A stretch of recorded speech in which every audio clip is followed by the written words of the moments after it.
Hello friends, it's Kristen with Hooks, Books, and Wanderlust, and today I am going to show you how to crochet the foundation half double crochet.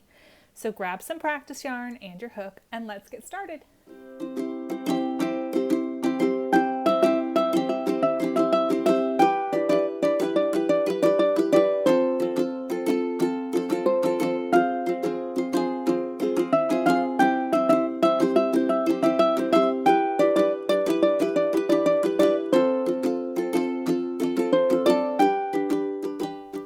Okay, to get started, you're going to put a slip knot on your hook.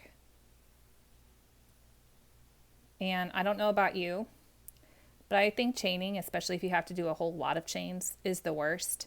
I always tend to get them twisted, or they end up tighter than the rest of my stitches and make my work pull at the bottom.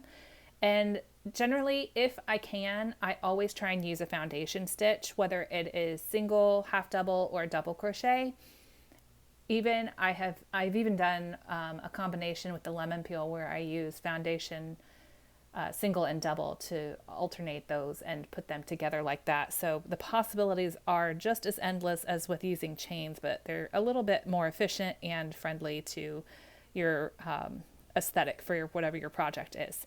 So for the foundation half double crochet, you're going to start off with a chain 2. And these 2 chains are going to be the side of your first foundation stitch, okay? So they're going to give you something to connect into, because all of your foundation stitches, be they half double or whatever, they're going to be connected to one another. So this gives it something to anchor it. So you're going to start with a yarn over just like you always would with half double crochet, and then you're going to work into that first chain that you made. I always work into the back bump because I think it leaves a nice pretty edge. And you're going to pull up a loop. So this will leave you with 3 loops on your hook. Now this should look familiar if you're familiar with making the half double crochet, but you don't want to go ahead and just yarn over and pull through all 3 of those just yet. What you're going to do is you're going to make the foundation chain portion of your foundation half double crochet. And to do that, you're just going to chain 1. And so that's still going to leave you with 3 loops on your hook, but you've now got this chain stitch down here, and that's going to sit at the base of your half double crochet. So now from this point you can yarn over and pull through all 3. So that is your first foundation half double made. The second and any subsequent foundation stitches are a little different from this, because now you need to link to the previous stitch. So to do that, again, yarn over for that half double, insert your hook into the first chain, that chain stitch you made in the previous stitch, and you want to make sure that you're going under both of those loops, okay? Pull up a loop and chain 1. Again, you have just created that chain stitch that's going to sit at the bottom of your half double. Yarn over and pull through 3, just like you normally would. So let's keep doing that.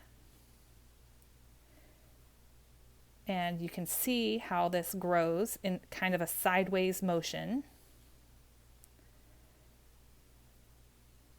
And sometimes, you know, you might have to wiggle your hook in with those chain stitches. They want to sit funny sometimes, but that's okay.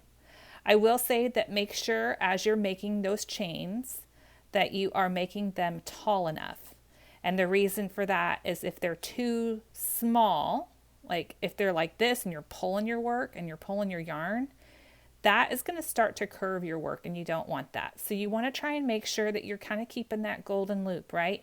Keep your loop that you're working in at the same height as the other 2 when you make your chain 1. That'll avoid any curving.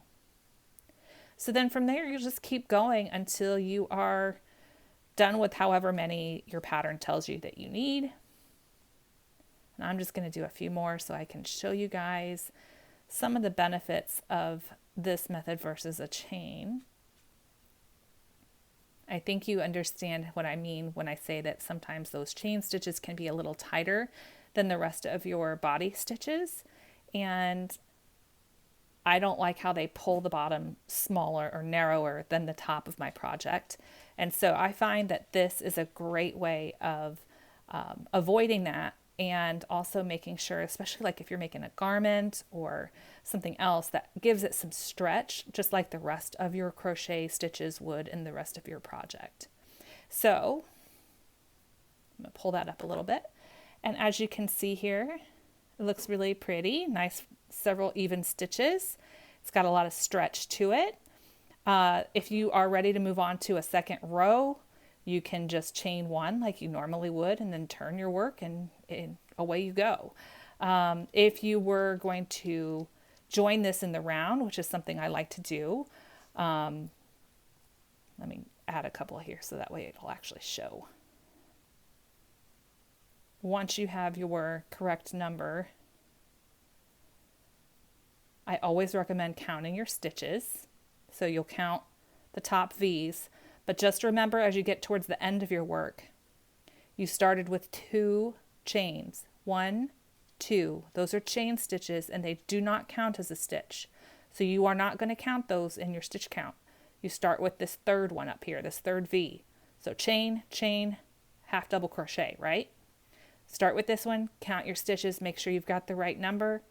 And then if you need to join into the round, make sure you're joining into the top of that first half double and not one of those chains. So then you can just slip stitch like you normally would and join that. The only thing is then you have this little gap, and that's why you have a long tail, as you can sew that together later, but that's not a big deal. And so that is how you make the foundation half double crochet. Isn't it pretty? Ta-da! I hope you enjoyed this tutorial. If you did, hit that like button for me. And if you have any questions, leave those in the comments below. I'll do my best to answer them as quickly as possible. And otherwise, I will see you guys on the next video. See ya!